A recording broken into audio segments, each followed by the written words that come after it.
ओम शांति। ये वायदा आत्मा ने किया है। सब कुछ होता है उसके पास, पर वो जो दुख होता है ना, उसमें वो चिल्लाती कि आप आओ, या तो बहुत कष्ट है, बहुत दुख है, वो आत्मा चिल्लाती है। हाँ? जब चारों तरफ से दुख होता है ना, तो आत्मा चिल्लाती है। पतित पने की वजह से चिल्लाती है। वो आत्मा ने पुकारा है, पतित पने के कारण पुकारा है। तब आत्मा वायदा करती है, आप आएंगे ना, हम सबको छोड़ देंगे। और वो आते हैं और सबको छोड़ते भी नहीं है। उन्हीं के साथ बुद्धि अटकी रहती है, और इतनी बुद्धि अटकी रहती है, बस बात मत पूछो।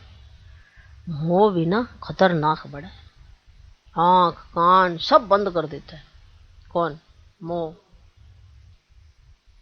मोह पहले तो आंखें बंद करता है, फिर कान बंद करता है, कुछ सुनाई नहीं देता। वो धृतराष्ट्र की कहानी जो है, वो मोह की कहानी है ना। उसकी पहले आंखें गई, फिर उसके कान गए। आंख तो थी नहीं, आंख से तो अंधा ही था। तो आज का मनुष्य भी ऐसा ही है, दिख सब रहा होता है पर मानने को तैयार नहीं। तो अंधा ही आंख से। फिर सुनाई सब दे रहा होता है कि ऐसा करोगे तो ऐसा हो जाएगा, ऐसा करोगे तो ऐसा हो जाएगा, पर अब सुनाई नहीं दे रहा, कुछ सुनाई नहीं दे रहा। तो मोह भी कोई साधारण सी बीमारी नहीं है, बड़ी खतरनाक है। मोह की तो कहानी सुना रहे बाबा कि तुमने वायदा किया कि आपके साथ निभाएंगे, लेकिन अभी तक भी तुम्हें तुम्हारा वायदा याद नहीं आ रहा।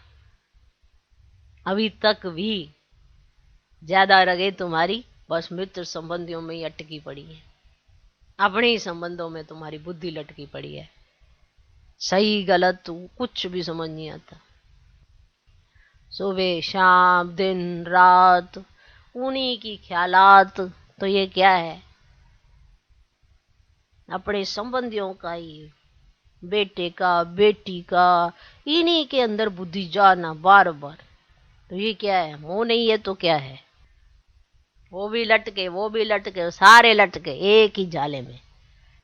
कहते हम छोड़ आए, सारी लौकिक दुनिया छोड़ आए, तो यहाँ फंस गए। बाबा ने याद रखना, देह और देहधारी बोला है। देहधारी कहीं छोड़ देते हैं, देह नहीं छोड़ते हैं।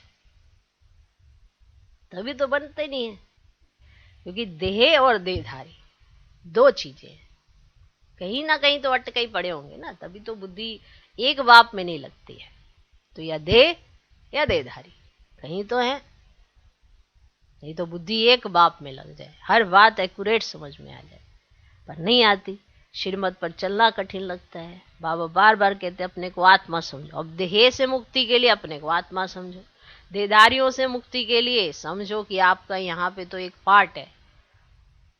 आज इसके साथ है, कल उसके साथ है, परसों किसके साथ है, तो कहाँ अटके हुए? सारी आत्माएं ही तो है। चिंतन है, जितना सोच चलाते हैं इस चीजों के प्रति, तब जाके क्लियर होता है कि हाँ, देह और देहधारियों से बुद्धि हटानी कैसे है। तो अगर रखनी है तो एक समभाव, सबके प्रति एक ही दृष्टिकोण रखो ना, आत्मा भाई भाई का, तब जाके ऊपर उठते हैं। तो आज का मेन टॉपिक बाबा कहते तुम्हें मैं वायदा याद दिलाने आया हूं। पूज्य देवी देवता क्यों होते हैं किसी को याद नहीं करते? तो बेसिक बात यह है कि तुम क्यों याद करते हो, इसीलिए तुम मेरा वायदा भूल जाते हो। तुमने वायदा किया किया कि आपको ही याद करेंगे, आपके साथ ही रहेंगे, लेकिन आज तक भी तुम्हें तुम्हारा वायदा भूल जाता है। इसलिए वो अवस्था नहीं आती है। कहीं ना कहीं बुद्धि अपने ही देह में और देहधारियों में अटकी रहती है, इसीलिए तुम फिर उस स्वरूप में नहीं आते।